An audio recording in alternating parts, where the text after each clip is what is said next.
गोटे जगार निया जलुए। ए निया पछरे गोटे बड़ कहानी लुचि रही।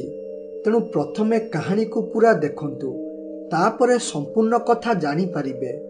निया जलुथिबा बेले हठात से नियारू गोटे आलोक बाहरिला ओ तापरे से आलोक गोटे डाहाणीर परिणत होईगला, जार मुंडटा डाहाणी परी ओ शरीर पूरा बिलुआ परी।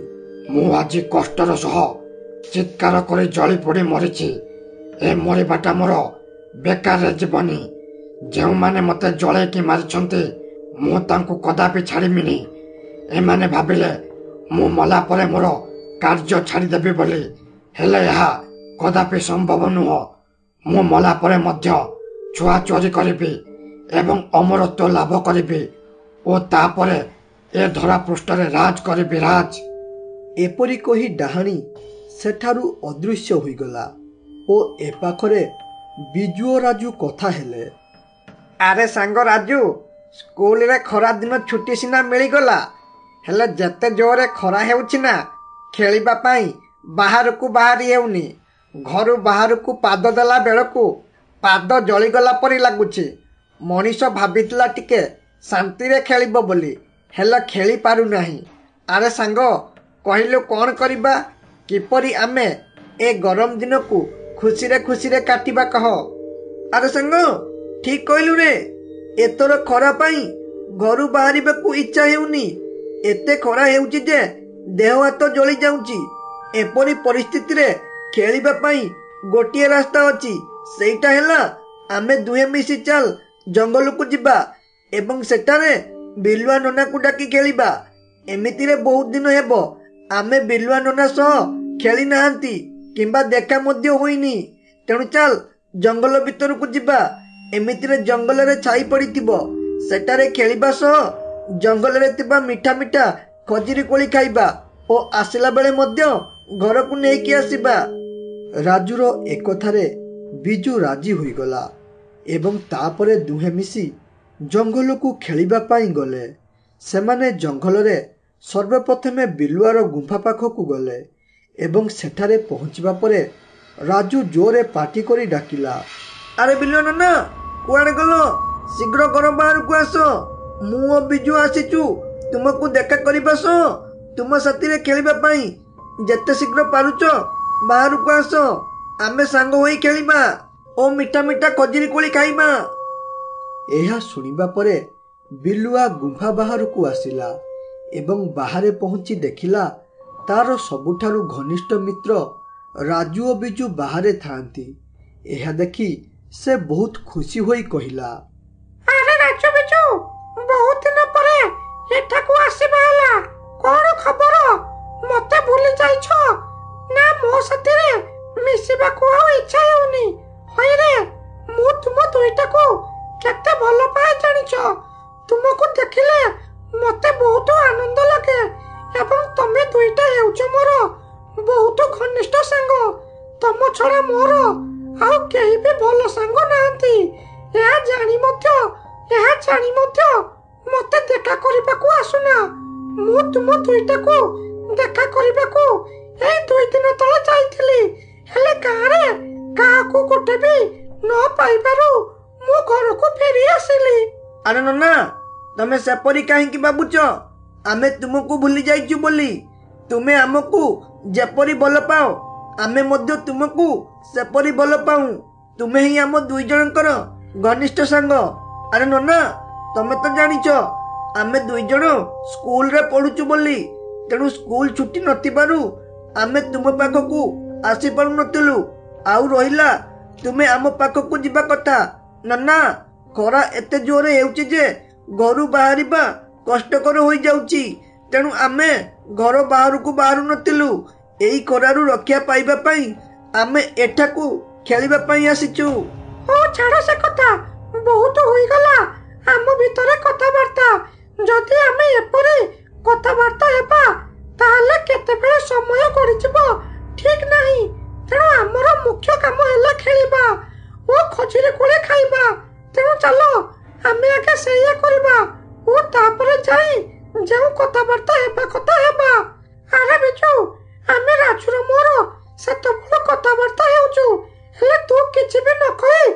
ଏପରି ଆଣ୍ଟା କରି କଣ ଅନାଇଛୁ? କଣ ମୋ ଉପରେ ରାଗିଛୁ କିରେ? ଆରେ ନାଇଁ ନାଇଁ ନନା, ମୁଁ କାହିଁକି ତୁମ ଉପରେ ରାଗିବି? ତମେ ଦୁଇ ଜଣ କଥାବାର୍ତ୍ତା ହେଉଛ, ମୁଁ କଣ ଚଢିକି ତୁମ ଉପରେ କଥା କହିବି କି? ମୁଁ ଖାଲି ବାସ୍ ତୁମ ଦୁଇ ଜଣଙ୍କର କଥାକୁ ସେତେବେଳେ ଶୁଣୁଥିଲି, ସେଥିପାଇଁ ମୁଁ କିଛି ବି କହୁନଥିଲି। ହଉ ଚାଲ ଚାଲ, ଆଉ ବେଶୀ ବିଳମ୍ବ ନ କରି ଚାଲ ଖେଳିବା ଚାଲ। ବିଜୁ ଏପରି କହିବା ପରେ ତିନି ଜଣ ମିଶି ଜଙ୍ଗଲ ଭିତରକୁ ଗଲେ ଖେଳିବା ପାଇଁ ଏବଂ ଧୀରେ ଧୀରେ ସମୟ ଗଡ଼ିଗଲା ଏବଂ ଏ ତିନି ଜଣ ଜଙ୍ଗଲରେ ବହୁତ ସମୟ ଖେଳି ଖେଳି ଜୋରେ ଥକି ଯାଇ ଗୋଟିଏ ଜାଗାରେ ବିଶ୍ରାମ କଲେ। ଆରେ ନନା, ଆଜି ଖେଳଟା ବହୁତ ମଜା ଆସିଗଲା। ଗାଁରେ ଯେଉଁ ଖରା ହେଉଛି ଘରୁ ବାହାରିବା ପାଇଁ ଡର ଲାଗୁଛି, ହେଲେ ଏଇ ଛାଇରେ ଖେଳି ମତେ ବହୁତ ଆନନ୍ଦ ଲାଗିଲା। ଏ ଖେଳକୁ ମୁଁ କେବେ ବି ଭୁଲିବିନି। ଆରେ ବିଜୁ, କଣ କହୁଛୁ? ତତେ ଭଲ ଲାଗିଲା ନା ଭଲ ଲାଗିଲା ନାହିଁ? ଯଦି ଭଲ ଲାଗିଲା ତାହେଲେ ଗୋଟିଏ କଥା ଶୁଣ, କାଲିଠାରୁ ସ୍କୁଲ ଖୋଲିଲା ପର୍ଯ୍ୟନ୍ତ ଆମେ ଏଠାକୁ ଆସିବା ଏବଂ ବିଲୁଆ ନନା ସହ ଖେଳିବା। ଆରେ କଣ କହୁଛୁ ସାଙ୍ଗ, ଖେଳିବାକୁ ଭଲ ଲାଗିବନି ବା କାହିଁକି? ଆରେ ଆମେ ଖାଲି ଘରେ ବସୁଥିଲେ, ହେଲେ ଏଠାରେ ଆସି ଛାଇରେ ଖେଳିଲେ ଏହା ମତେ ବହୁତ ଆନନ୍ଦ ଦେଲା। ତେଣୁ ତୋ କଥାରେ ମୁଁ ପୁରା ରାଜି। କାଲିଠାରୁ ସ୍କୁଲ ଖୋଲିଲା ପର୍ଯ୍ୟନ୍ତ ଆମେ ଏଠାକୁ ଖେଳିବା ପାଇଁ ଆସିବା। ହଉ ରାଜୁ, ଚାଲ ଆମେ ଘରକୁ ଯିବା। ଜୋରେ ଭୋକ ଲାଗିଲାଣି, ଗାଧୋଇକି ଖାଇବା ଓ କାଲି ଆସିଲେ ଖଜୁରୀ କୋଳି ନେବା। ଆରେ ଏଠି ତ ତମେ ମତେ ପର କରିଦେଲ। ହଇରେ, ତୁମକୁ ଯଦି ଭୋକ ଲାଗୁଛି ତାହେଲେ ମୋ ସାଥିରେ ଚାଲ, ମୁଁ ଖାଦ୍ୟ ରଖିଛି ଖାଇବ। ଏଥିରେ ଘରକୁ ଯିବାର ଆବଶ୍ୟକ କଣ? ଯଦି ଭୋକ ବେଳେ ମୁଁ ତୁମକୁ ଖାଇବାକୁ ନ ଦେଇପାରେ ତାହେଲେ ମୁଁ ତୁମର ସାଙ୍ଗ ହୋଇକି ଲାଭ କଣ? ତେଣୁ ମୋ ସାଥିରେ ଗୁମ୍ଫାକୁ ଚାଲ, ସେଠି ଖାଇଦେଇ କିଛି ସମୟ ବିଶ୍ରାମ ନେବ ଓ ତାପରେ ପୁଣି ଖେଳ ଆରମ୍ଭ କରିଦେବା। ଆରେ ନନା, ଏଥିରେ ତୁମକୁ ପର କରିବୁ କାହିଁକି? ନନା, ଘରେ ମୋ ପାଇଁ ଓ ରାଜୁ ପାଇଁ ଖାଦ୍ୟ ରୋଷେଇ ହୋଇଥିବ। ଯଦି ଆମେ ଦୁଇ ଜଣ ଘରେ ନ ଖାଉ ତାହେଲେ ଖାଦ୍ୟ ନଷ୍ଟ ହେବ। ଖାଦ୍ୟ ନଷ୍ଟ ହେବ ମାନେ ଘରେ ଆମକୁ ଗାଳି ଦେବେ। ତେଣୁ ତୁମେ ମନ ଦୁଃଖ କର ନା। ସ୍କୁଲ ଖୋଲିଲା ପର୍ଯ୍ୟନ୍ତ ଆମେ ଏଠାକୁ ଖେଳିବାକୁ ଆସିବୁ ଓ ତା ଭିତରେ ଦେଖିକି କେତେବେଳେ ଖାଇଦେବୁ ଆଉ। ହଉ ନନା, ଏବେ ଆମେ ଘରକୁ ଯାଉଛୁ। କାଲି ଆମେ ବେଣୁସୁ ଆସିବୁ ଓ ତାପରେ ଆମେ ସାଙ୍ଗ ହୋଇ ଖେଳିବା। ଆରେ ହଁ ନନା, ବିଜୁ ଠିକ କହୁଛି। ଘରେ ରୋଷେଇ ହୋଇଥିବ, ଘରେ ପହଞ୍ଚି ଖାଇବୁ, ନହେଲେ ଖାଦ୍ୟ ନଷ୍ଟ ହୋଇଯିବ। ତେଣୁ ଆମେ ଆଜି ଯାଉଛୁ, କାଲି ଶୀଘ୍ର ଆସିବୁ ଓ ତାପରେ ସାଙ୍ଗ ହୋଇ ତିନି ଜଣ ମଜାରେ ଖେଳିବା। ଆଉ ହଁ, କାଲି ଯେମିତି ବି ହେଉ ଖଜୁରୀ କୋଳି ଖାଇବା। ଆଜି ଡେରି ହୋଇଗଲାଣି ବୋଲି ଆମେ ଦୁଇ ଜଣ ପଳାଉଛୁ। ଏପରି କହି ସେ ଦୁଇ ଜଣ ଘରକୁ ଫେରିବାରେ ଲାଗିଲେ। ଫେରିଲା ବେଳେ ହଠାତ୍ ଡାହାଣୀର ନଜର ପଡ଼ିଲା ଏ ଦୁଇ ଜଣଙ୍କ ଉପରେ। ତେଣୁ ସେ କହିଲା, ଆରେ ମିଳିଗଲା ମତେ ଆଜିର ଶିକାର। ମୁଁ ଏ ଦୁଇ ଜଣଙ୍କୁ ଆଜି ଧରିକି ନେବି ଏବଂ ଏ ଦୁଇଟାକୁ ବଳି ଦେବା ପରେ ଯାଇ ମୋ ଆତ୍ମା ବହୁତ ଶକ୍ତିଶାଳୀ ହୋଇଯିବ ଓ ତାପରେ ଯାଇ ମୁଁ ସହଜରେ ଅନେକ ଛୁଆଙ୍କୁ ଧରି ଆଣିବି ଓ ତାପରେ ତାଙ୍କୁ ବଳି ଦେଇ ଅମରତ୍ୱ ଲାଭ କରିବି। ଆରେ ଯଦି ମୁଁ ଏପରି ରୂପ ଧରି ତାଙ୍କ ସାମ୍ନାକୁ ଯାଏ ତାହେଲେ ତାଙ୍କ ଭିତରୁ ଜଣକୁ ଧରି ପାରିବି, ହେଲେ ଆଉ ଜଣେ ଦୌଡ଼ିକି ପଳାଇବ। ତେଣୁ ମତେ କିଛି ଗୋଟେ ବୁଦ୍ଧି ଖର୍ଚ୍ଚ କରି ଏ ଦୁଇ ଜଣଙ୍କୁ ଧରିବାକୁ ପଡ଼ିବ। ହେଲେ କଣ କରିବି? ଆରେ ହଁ, ଯାଉଛି ଏକ ବୁଢ଼ା ରୂପ ଧାରଣ କରି ରାସ୍ତା ଦେଖାଇବା ବାହାନାରେ ଜଙ୍ଗଲ ଭିତରକୁ ନେଇ ୟାଙ୍କୁ ବନ୍ଦିନ କରିବି। ଏପରି କହି ଡାହାଣୀ ଗୋଟିଏ ବୁଢ଼ା ରୂପ ଧାରଣ କଲା ଏବଂ ତାପରେ ଦୁଇ ଜଣଙ୍କର ସାମ୍ନାକୁ ଯାଇ କହିଲା, ଆରେ ବାବା, ମୁଁ ବୁଢ଼ା ଲୋକଟା ସୋମନାଥ ପୋଖରୀ ଖୋଜି ଖୋଜି ବାଟ ବଣା ହୋଇ ଏଠାକୁ ପଳାଇ ଆସିଛି। ଦୟାକରି ମତେ ଟିକେ ସୋମନାଥ ପୋଖରୀ ବାଟଟା ଦେଖାଇ ଦିଅ, ନହେଲେ ମୁଁ ଏପରି ବୁଲି ବୁଲି ରାତି ହୋଇଯିବ, ଅଥଚ ସୋମନାଥ ପୋଖରୀ ପାଇବିନି ଏବଂ ରାତି ହେବା ପରେ ମତେ ବାଘ ଭାଲୁ ଖାଇଯିବେ। ଆରେ ମଉସା, ସେ ପୋଖରୀ ତ ଜଙ୍ଗଲରେ ବହୁତ ଭିତରେ ଅଛି। ହଉ, ତମେ ଗୋଟିଏ କାମ କର, एई सीधा रास्ता दे पड़ाओ देखिबो से पोखरी तुमको मिलिजिबो। हेले मौसा तमे एते बुढ़ा लोक से पोखरी पाखरे तुमर की काम? अरे पुआ सेठारे मो नाती रहुची तेणु मु ताकू देखा करिबाकू जाउची। पुआ तू तो देखुचु मु बुढ़ा लोकटा बुढ़ा कारणरू ठीक रे चली पारुनी। जदि मु एपरी धीरे धीरे चली चली जाए ताहले राती होई जिवो आउ जदि बाट बणा होई जाए ताहले मते मरिबारु केही भी बंचाई पारिबे नहीं। तेणु तुमे दुई जण मते टिके नेई सोमनाथ पोखरी पाखरे छाड़ी दियो। अरे मौसा एई सीधा पळाओ जमा भी बाट बणा हेबनी। आमे तुमको नेई छाड़ी देबारो कोनोसी असुविधा नहीं। हेले समय बहुत हेलानी घरे खाइबा पाई आमको खोजुतिबे। जदि आमे जाई घरे शीघ्र न पहुंचू ताहले आमको काली ठारू आउ खेलिबाकू छाड़िबेनी खाली घरे पुराई रखिबे। तेणु मौसा तुमे जमा चिंता न करी सीधा पळाओ ओ सोमनाथ पोखरी पाई जिवो। अरे पुओ देखुचु तो मु केते बुढ़ा। जदि मो जगारे आजी तुम संपर्कीय किए थांते ताहले तमे एपरी छाड़िकी पळाई थांतो कि?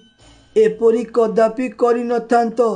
तेणु दयाकरी मो साथी रे चलो मते बास बाट देखाई देई सेठारू पळाई आसीबो। जदि तमे कहिबो या बदल रे मु तुमको पैसा देबी।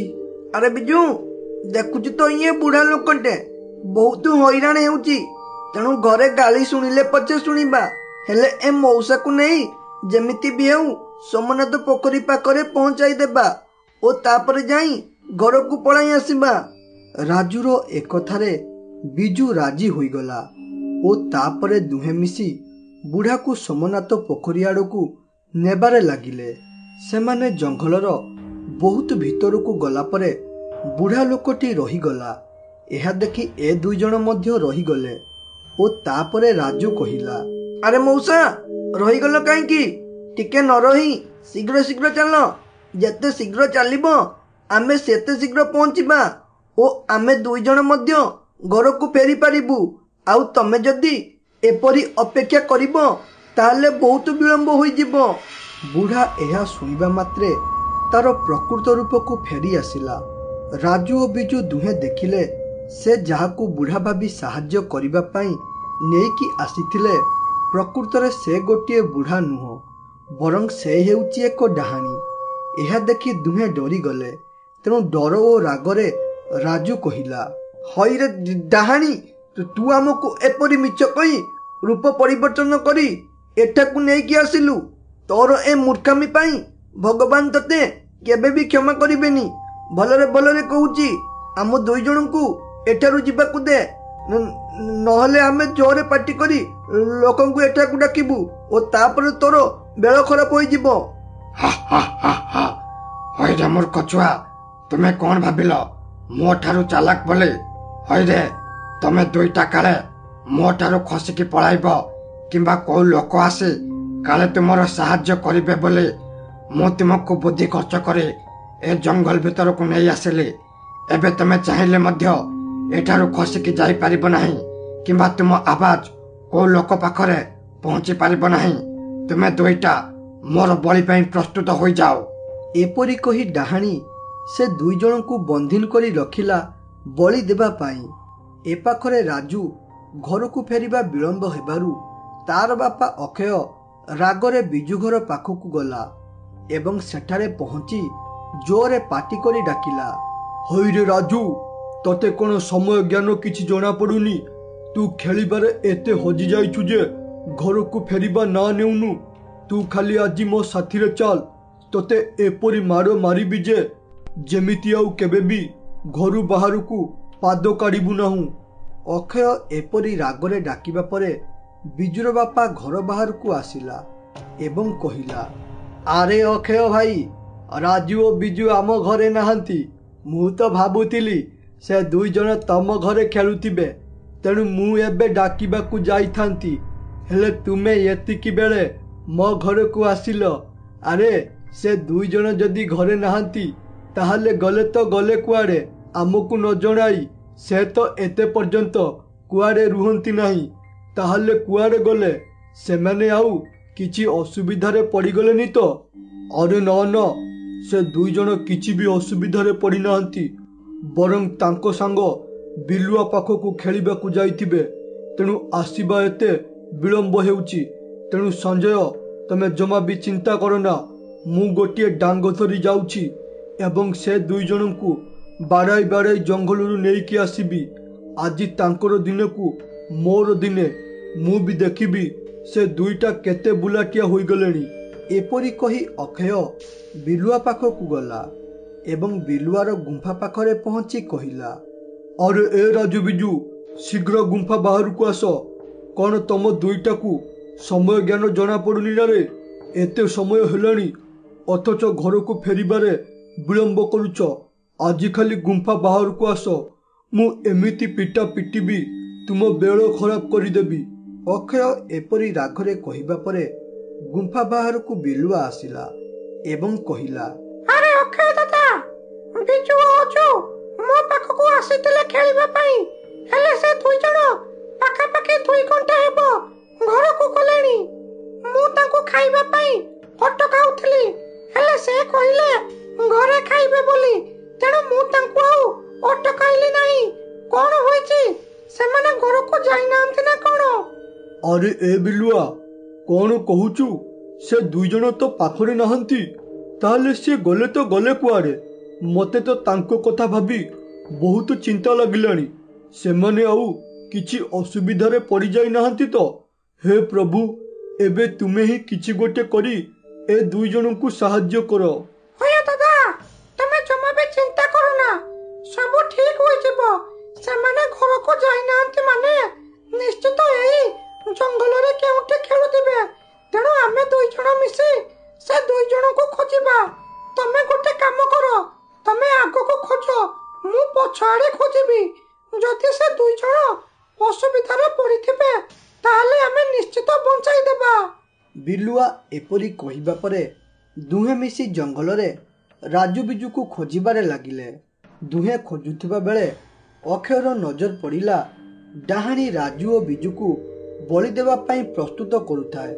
यह देखि अक्षय बहुत जोरे रागी गला और रागरे कहिला, होई रे मूर्ख डाहाणी सेइठारे रही जा।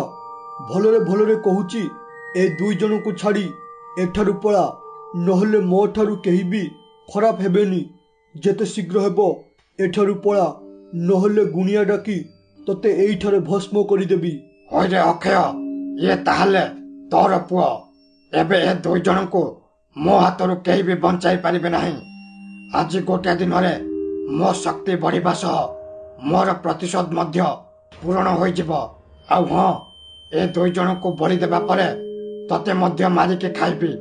आउ तापरे तुम गाँ लोकंक पाली मु भी देखिबी मोर जेउ माने शत्रु से माने केमिते मो हाथरू बंचिबे।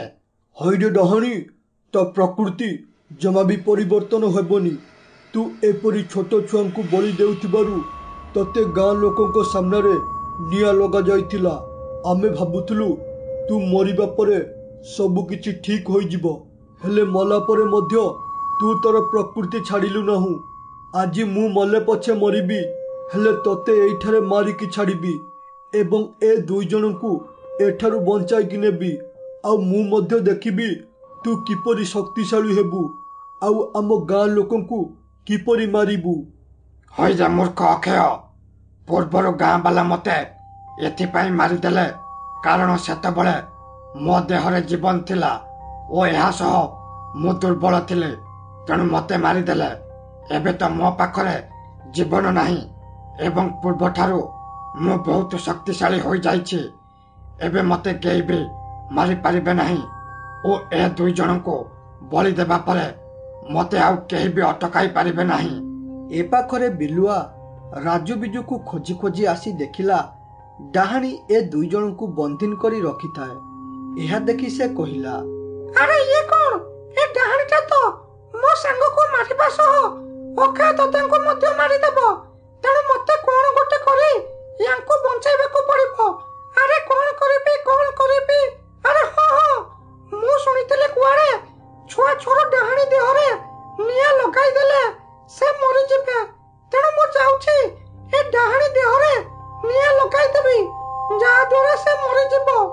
ଏପରି କହି ବିଲୁଆ ଡାହାଣୀ ଦେହରେ ନିଆଁ ଲଗାଇଦେଲା, ଯାହାଦ୍ୱାରା ଡାହାଣୀ ସେଇଠାରେ ଜଳିପୋଡ଼ି ମରିଗଲା। ଏପରି ଭାବେ ବିଲୁଆର ବୁଦ୍ଧି ଯୋଗୁଁ ସବୁ ବଞ୍ଚିଗଲେ।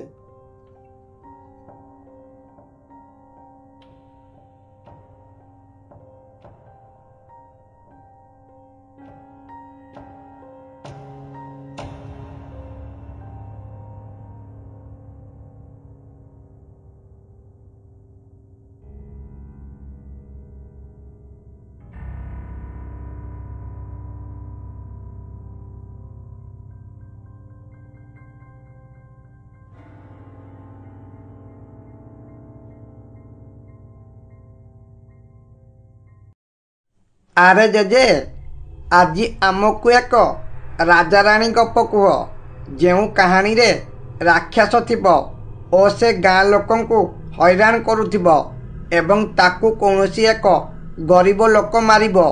ଏପରି କାହାଣୀ ଶୁଣିଲେ ବହୁତ ମଜା ଲାଗେ ଓ ମନ ଭିତରେ ଗୋଟିଏ ପ୍ରେରଣା ଆସେ। ମୁଁ ମଧ୍ୟ ଏପରି କାମ କରିପାରିବି। ହଇରେ ବିଜୁ, ଜୀବନରେ ଆଉ କିଛି କଥା ଶିଖିନୁ? କାଲି ପାଇଛୁ କଣ ନା ରାଜାରାଣୀ ଗପ। ହଇରେ, ସର୍ବଦା ତୁ ଏପରି ରାଜାରାଣୀ ଗପ ଶୁଣୁଛୁ। ଆରେ, ତୁ ଏପରି ଗପ ଶୁଣି ଶୁଣି ବିରକ୍ତ ପାଉନୁ ନା ରେ? ମତେ ସବୁଦିନ ଏପରି ଗପ ଶୁଣିଲା ବେଳକୁ ବିରକ୍ତ ଲାଗୁଛି। ତେଣୁ ଜେଜେ, ଆଜି ଗୋଟିଏ ଭୂତ ଗପ କୁହ, ଯେମିତି ଆମେ ଡରିକି ପୁରା ଥରିବୁ। ହଉ ରେ ନାତି ଟୋକା, ତାହେଲେ ଆଜି ମୁଁ ତୁମକୁ ଗୋଟିଏ ସତ ଭୂତ କଥା କହିବି, ଯାହାକୁ ମୁଁ ମୋର ନିଜ ଆଖିରେ ଦେଖିଥିଲି।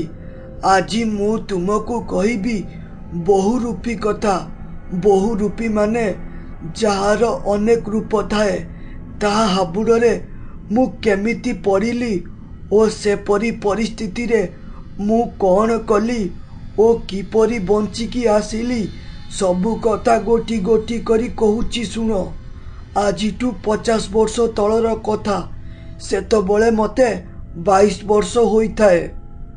ଆରେ ବାବା ହରିଆ, ତୁ ତୋର ମାମୁଁ ଘରକୁ ଯାଇ ରଜ ଭାରଟା ଦେଇଦେବୁ ଓ ଅଳ୍ପ ସମୟ ସେଠାରେ ରହି ଘରକୁ ପଳାଇ ଆସିବୁ।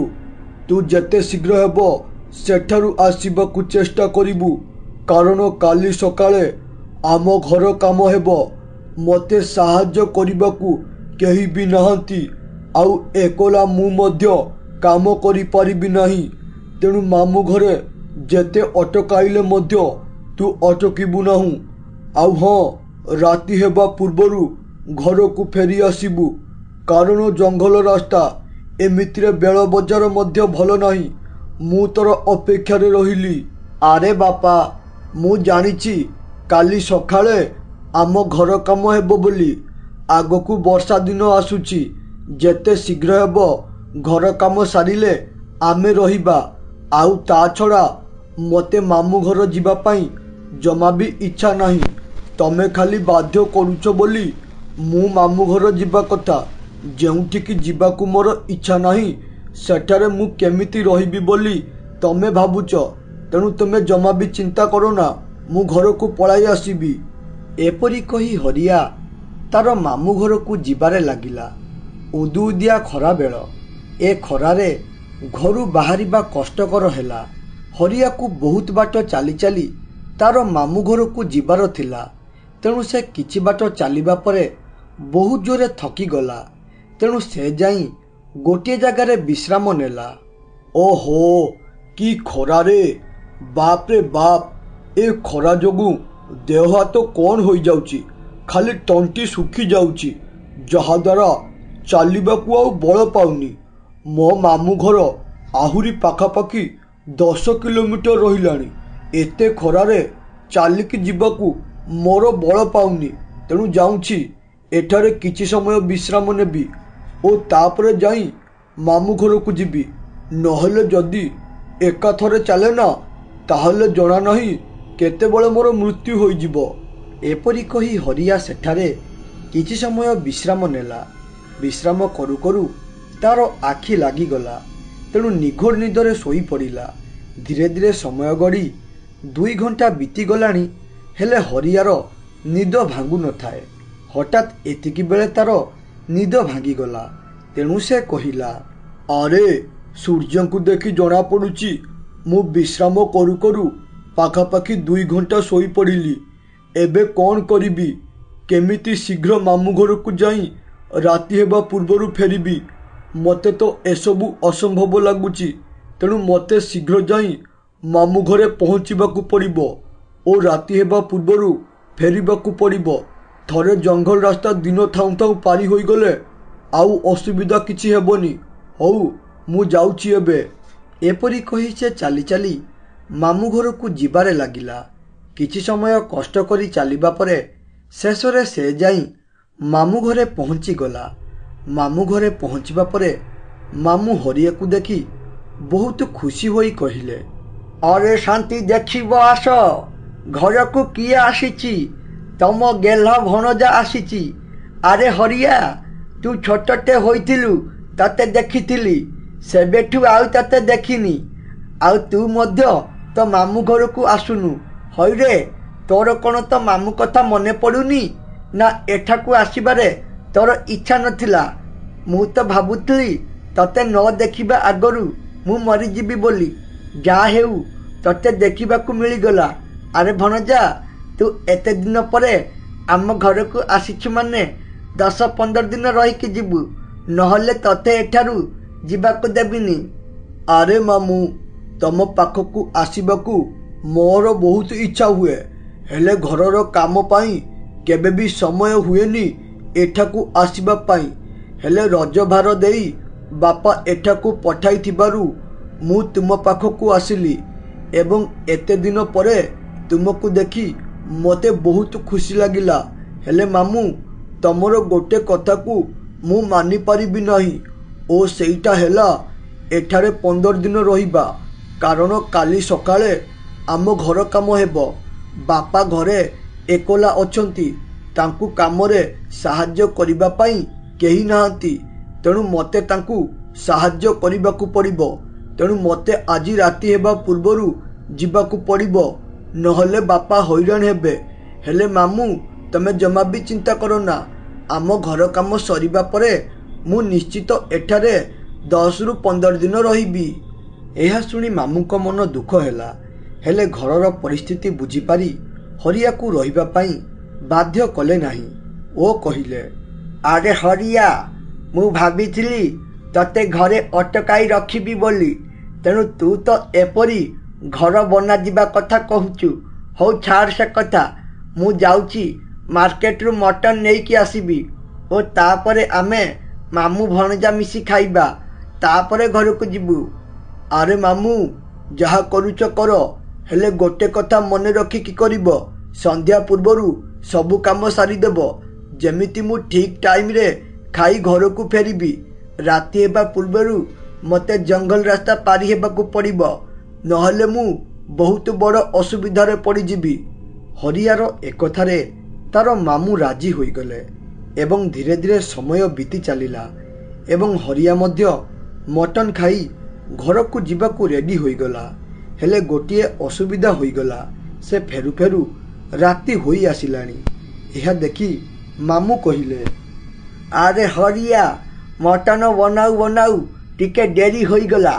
ଏମିତିରେ ତୁ କିଛି ଖବର ନ ଦେଇ ଘରେ ପହଞ୍ଚିଲୁ, ତା ସହ ଡେରିରେ ପହଞ୍ଚିଲୁ। ତେଣୁ ସବୁ ଯୋଗାଡ଼ ଯନ୍ତ୍ର କରି ଫେରୁ ଫେରୁ ରାତି ହୋଇଗଲା। ତେଣୁ ରାତିରେ ଜଙ୍ଗଲ ରାସ୍ତା ଦେଇ ଫେରିବାଟା ମୋତେ ଠିକ୍ ଲାଗୁନି। ତୁ ଗୋଟେ କାମ କର, ଆଜି ରାତିରେ ଏଇଠାରେ ରହିଯା, କାଲି ଭୋରୁ ଉଠି ପଳାଇବୁ। ତତେ ଏତେ ରାତିରେ ଏକଲା ଛାଡ଼ିବାକୁ ମୋତେ ଇଚ୍ଛା ହେଉନି। ଆରେ ମାମୁଁ, ଏଥିରେ ତୁମର କିଛି ବି ଭୁଲ ନାହିଁ। ମୋର ଆସିବା ବିଳମ୍ବ ହେବାରୁ ଏପରି ହେଲା। ରାତି ଦେଖି ମୋତେ ବି ଡର ଲାଗୁଛି, ହେଲେ ମୁଁ ଚାହିଁଲେ ବି ରହିପାରିବିନି, କାରଣ ବାପା ମୋର ଫେରିବା ବାଟକୁ ଅନାଇ ବସିଥିବେ। ଯଦି ମୁଁ ଆଜି ନ ଫେରେ ତାହେଲେ ସେ ଅଯଥାରେ ଚିନ୍ତାରେ ପଡ଼ିଯିବେ। ତେଣୁ ମାମୁଁ, ତମେ ଜମା ବି ଚିନ୍ତା କର ନା, ମୁଁ ଠିକ୍ ସମୟରେ ଘରେ ପହଞ୍ଚିଯିବି। ଆରେ ଭଣଜା, ତତେ ଏଠାରୁ ଯିବାକୁ ଦେବା ମୋର ଜମା ବି ଇଚ୍ଛା ନାହିଁ। ହେଲେ ତୋ କଥା ଶୁଣି ମୁଁ ମଧ୍ୟ ଅଟକାଇ ପାରୁନି। ହେଲେ ମୁଁ ତତେ ଗୋଟିଏ ଜିନିଷ ଦେଉଛି, ତାକୁ ତୁ ଲୁଚେଇକି ନେଇକି ଯିବୁ ଓ ଆବଶ୍ୟକ ସମୟରେ ତାର ବ୍ୟବହାର କରିବୁ। ହଉ, ଏବେ ଆଉ ବେଶୀ ବିଳମ୍ବ ନକରି ଶୀଘ୍ର ପଳା। ମାମୁଁ ଏପରି କହି ହରିଆକୁ ଗୋଟିଏ ଜିନିଷ ଲୁଚାଇକି ଦେଲେ ଓ ତାକୁ ମଧ୍ୟ ହରିଆ ଲୁଚେଇକି ନେଇକି ଆସିଲା। ସେ ଘରଠାରୁ କିଛି ବାଟ ଚାଲିକି ଯାଇଛି। ଜଙ୍ଗଲ ରାସ୍ତା ଆରମ୍ଭ ହେବାକୁ ଯାଉଥିଲା। ଏତିକି ବେଳେ ହଠାତ୍ ତାର ସାମ୍ନାକୁ ଗୋଟିଏ ତାନ୍ତ୍ରିକ ଆସିଲା ଓ କହିଲା, ଆରେ ଏ ପୁଅ, ରହିଯା କହୁଛି, ଏ ଜଙ୍ଗଲ ଦେଇ ଯାଆନା। ଦେଖ, ରାତି ହୋଇଗଲାଣି। ଏତେ ରାତିରେ ଏ ଜଙ୍ଗଲ ଦେଇ ଯିବାଟା ତୋ ପାଇଁ ବହୁତ ବିପଦ। କାରଣ ଏ ଜଙ୍ଗଲରେ ଗୋଟେ ବହୁରୂପୀ ରହୁଛି, ଯିଏକି ଏଇ ବାଟ ଦେଇ ଯାଉଥିବା ଲୋକଙ୍କୁ ତାର ଜାଲରେ ଫସାଇ ମାରୁଛି। ତେଣୁ ଯଦି ମୋ କଥାରେ ଭରସା ଅଛି ଓ ବଞ୍ଚିବାର ଯଦି ଇଚ୍ଛା ଅଛି, ତାହେଲେ ଏ ଜଙ୍ଗଲ ଦେଇ ନ ଯାଇ ଏଠାରୁ ଫେରିକି ପଳା।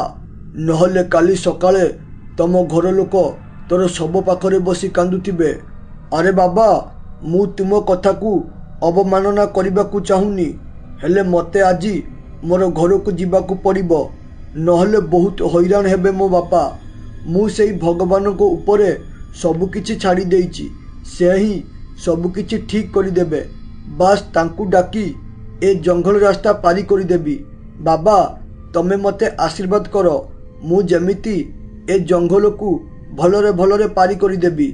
ଆରେ ବାବା, ତୁ ତୋର ମୃତ୍ୟୁକୁ ଡରୁନି ମାନେ ନିଶ୍ଚିତ ତୋ ମୁଣ୍ଡରେ କିଛି ବଡ଼ ଦାୟିତ୍ୱ ଅଛି। ତେଣୁ ଏପରି ମୋ କଥାକୁ ଶୁଣିବା ପରେ ମଧ୍ୟ ନ ଡରି ଜଙ୍ଗଲ ରାସ୍ତା ପାରି ହେବା ପାଇଁ କହୁଛୁ। ତେଣୁ ମୁଁ ଭଗବାନଙ୍କ ପାଖରେ ପ୍ରାର୍ଥନା କରୁଛି, ଯେମିତି ତମେ ଭଲରେ ଭଲରେ ଘରେ ପହଞ୍ଚି ଯାଅ ଏବଂ ତୁମର ଦାୟିତ୍ୱକୁ ମେଣ୍ଟାଅ। ହଉରେ ପୁଅ, ତୁମେ ଆଉ ବେଶୀ ବିଳମ୍ବ ନକରି ଶୀଘ୍ର ଏଠାରୁ ପଳାଅ। ଯେତେ ଅଧିକ ରାତି ହେବ ତମେ ସେତେ ହଇରାଣ ହେବ। ଏହା ଶୁଣିବା ମାତ୍ରେ ହରିଆ ମନେ ମନେ ଡରୁଥିଲେ ମଧ୍ୟ ତାର ଦାୟିତ୍ୱ ତାକୁ ଜଙ୍ଗଲ ରାସ୍ତା ପାରି ହେବା ପାଇଁ ସାହସ ଦେଉଥାଏ। ତେଣୁ ସେ ସାହସର ସହ ଭଗବାନଙ୍କୁ ପ୍ରାର୍ଥନା କରି ଜଙ୍ଗଲ ଭିତରକୁ ପଶିଲା। ସେ ପାଖାପାଖି ଜଙ୍ଗଲ ରାସ୍ତାରେ 5 କିଲୋମିଟର ଚାଲିଛି। ଅନ୍ଧାର କାରଣରୁ ତାକୁ ଆଉ ରାସ୍ତା ଠିକ୍ରେ ଦେଖାଦେଲାନି। ଏତେ ଅନ୍ଧାର ଭିତରେ କୁଆଡ଼େ ଯିବ ସେ କିଛି ଜାଣିପାରୁନଥିଲା। ତେଣୁ ସେ କହିଲା, ଆରେ ବଡ଼ ଅଡ଼ୁଆରେ ପଡ଼ିଗଲି। ଏଠାରେ ତ ଏତେ ଅନ୍ଧାର ଯେ ଠିକ୍ରେ ରାସ୍ତା ଦେଖା ହେଉନି। ଏବେ ମୁଁ କୁଆଡ଼େ ଯିବି ଓ କେମିତି ଯାଇ ମୋ ଘରେ ପହଞ୍ଚିବି? ମୁଁ ପୁରା ଅଳସୁଆଟା। ମୋ ଅଳସୁଆ ଗୁଣ ପାଇଁ ଆଜି ଏପରି ଅସୁବିଧାରେ ପଡ଼ିଛି। ଯଦି ମୁଁ ଆସିଲା ବେଳେ 2 ଘଣ୍ଟା ବିଶ୍ରାମ ନ କରିଥାନ୍ତି, ତାହେଲେ ହୁଏତ ଆଜି ମୋତେ ରାତିରେ ଫେରିବାକୁ ପଡ଼ିନଥାନ୍ତା। ମୋ ବାପା ମୋତେ ବାରମ୍ବାର କହି ଘରୁ ଛାଡ଼ିଥିଲେ, ଯେତେ ଶୀଘ୍ର ହେବ ଦିନ ଥାଉ ଥାଉ ଏ ଜଙ୍ଗଲ ରାସ୍ତା ପାରି ହେବା ପାଇଁ। ହେଲେ ମୁଁ ସବୁକିଛି ଗଡ଼ବଡ଼ କରିଦେଲି। ଏବେ ଜଣା ନାହିଁ ମୁଁ ଘରେ ପହଞ୍ଚି ପାରିବି କି ନାହିଁ। ସେ ଏତିକି କହିଛି କି ନାହିଁ, ହଠାତ୍ କିଛି ଖଡ଼ଖଡ଼ ହେବାର ଆବାଜ ବଣ ଭିତରୁ ଆସିଲା। ଏହା ଦେଖି ସେ ପୁରା ଡରିଗଲା। ହେଲେ ଏତିକି ବେଳେ ତାର ନଜର ପଡ଼ିଲା, ସେ ବଣ ଭିତରୁ ଗୋଟିଏ ବିଲୁଆ ବାହାରି ତା ଆଡ଼କୁ ଆସୁଥାଏ। ସେ ବିଲୁଆ ଆସୁ ଆସୁ ହଠାତ୍ ଗୋଟିଏ ଗାଈରେ ପରିଣତ ହୋଇଗଲା ଓ ତାପରେ ହଠାତ୍ ସେ ଗାଈଟି ଗୋଟିଏ ଚଢ଼େଇରେ ପରିଣତ ହୋଇଗଲା। ଏସବୁ ଦୃଶ୍ୟ ଦେଖି ହରିଆର ଦେହ ହାତ ପୁରା ଶୂନ ପଡ଼ିଯାଇଥାଏ। ତାକୁ ଏପରି ଲାଗୁଥିଲା ଏସବୁ ଦୃଶ୍ୟ ଦେଖି ସତେ ଯେପରି ସେ ମରିଯିବ। ସେ ଏପରି ଡରି ମନେ ମନେ ଭାବିଲା, ଆରେ ଆଜି ହେଉଛି ମୋର ପୁରା ଶେଷ ଦିନ। ସେ ବାବା ମୋତେ ଅଟକାଉଥିଲେ, ମାମୁଁ ମଧ୍ୟ ଅଟକାଉଥିଲେ, ହେଲେ ମୁଁ ମୋର ଦାୟିତ୍ୱ ଓ ଜିଦ୍ ପାଇଁ ଘରୁ ପଳାଇ ଆସିଲି, ଯାହାଦ୍ୱାରା ଆଜି ଏ ଭୟଙ୍କର ବହୁରୂପୀ ହାବୁଡ଼ରେ ପଡ଼ିଗଲି। ଏବେ ଦୌଡ଼ିବାକୁ ଚାହିଁଲେ ମଧ୍ୟ ମୋ ଶରୀରର ବଳ ପାଉନି। ଏବେ ମୁଁ କ'ଣ କରିବି? ହେ ପ୍ରଭୁ, ଏବେ ତୁମେ ହିଁ କିଛି ବାଟ ଦେଖାଅ, ମୋତେ ବଞ୍ଚାଅ ପ୍ରଭୁ। ସେ ଏପରି ଭାବୁଥିବା ବେଳେ ହଠାତ୍ ଦେଖିଲା ଚଢ଼େଇଟି ଗୋଟିଏ ଡାହାଣୀରେ ପରିଣତ ହୋଇ ତା ପାଖରେ ପହଞ୍ଚିଗଲା ଓ ତାପରେ କହିଲା, ହଇରେ ମୂର୍ଖ ମଣିଷ, ତୁ ଆଜି ମୋର ଶିକାର ହେବୁ। ଆଜି ତତେ କେହି ବି ମୋ ହାତରୁ ବଞ୍ଚାଇ ପାରିବେ ନାହିଁ। ମୋ ଭୟରେ ଏ ଜଙ୍ଗଲ ଦେଇ କେହି ବି ରାତିରେ ଯାଆନ୍ତି ନାହିଁ ଓ ଯିଏ ବି ଯାଇଛି से आउ केबे भी घर को फेरिनी। तू मध्य आज ठीक सेमिति घर को फेरबू ना। तू आसिला बेले मु तते अटकाई हेले तू मो कथा न शुणी ए जंगल दे आसिलु और निज मृत्यु को निज हाथ में लेखिलु। यह शुणी से पूरा डरीगला। डर शरीर पूरा थंडा पड़ी जाउथाए। ए क्षेत्र में निजको केमिति बचाइबो से किछि भी बुझी पारु नथाए। तेणु से भयरे कहिला, अरे ए डाहाणी दया करी मते छाड़ी दे। ओ मते घर को जीवाकू दे। मते मारना। मु अजणारे एठाकू पळाई आसिली। तू जदि तोर प्रकृत रूप देखाई जंगल को जीवा पूर्व अटकाई थांतु ताले हुए तो मु भयरे या भीतर दे आसी नथांती। हेले तू गोटे बाबा रूप रे मते अटकाइलु सत, हेले जंगल पारी हेबा पई मध्य मते साहस देलु, जा द्वारा मु या भीतर पसिली। तेणु मते बास गोटे थर छाड़ी दे। मु आउ केबे भी ए जंगल रास्ता दे जीविनी। हईरे मूर्ख मनीष, मु तते कौन कहली तू बोधे बुझी पारिलु ना। ए जंगल को जी थरे आसीचे ओ मो हाबुड़े पड़ी से केबे भी मो हाथर बंचिक जाइनी। तो तू किपरि भाविदेलु बंचिक जीवु बोली। तू मध्य मो हाथर आज मरिबा पाई प्रस्तुत हो जा। तते केही भी बंचाई पारिबे नाही। डाहाणी एतिकी कहिबा परे हरिया संगे संगे तार मामू देइथिबा गोटिए मंत्र बाड़ी बाहर कला एवं से डाहाणी को पिटिला, जहा द्वारा से डाहाणी संगे संगे गोटिए गुणियारे परिणत होइगला। ओ तापरे कहिला, अरे धन्यवाद भाई, तुम पाई आजी मु मोर प्रकृत रूप को फेरी पाइली। मु गोटिए गुणिया। मु खबर पाइली ए जंगल रे गोटिए बहुरूपी अछि बोली। तेणु ताकू मारिबा पाई ए जंगल को आसीथिली। हेले मोर मंत्र पढ़िबा भूल हेबारु ए बहुरूपी मो शरीर रे रही जाई ए जंगल को लोकन को डाके एवं मारे। मु पाखापाखि 10 वर्ष हेबो या कबल रे बंधीन होई रहिची। आज मते मुक्त कल तमे, सेतिपाई तुमको जेते धन्यवाद देले मध्य कम पड़िबो। एपरि भाबे हरिया बंचिबा सह गुणिया को मध्य बंचाई देला।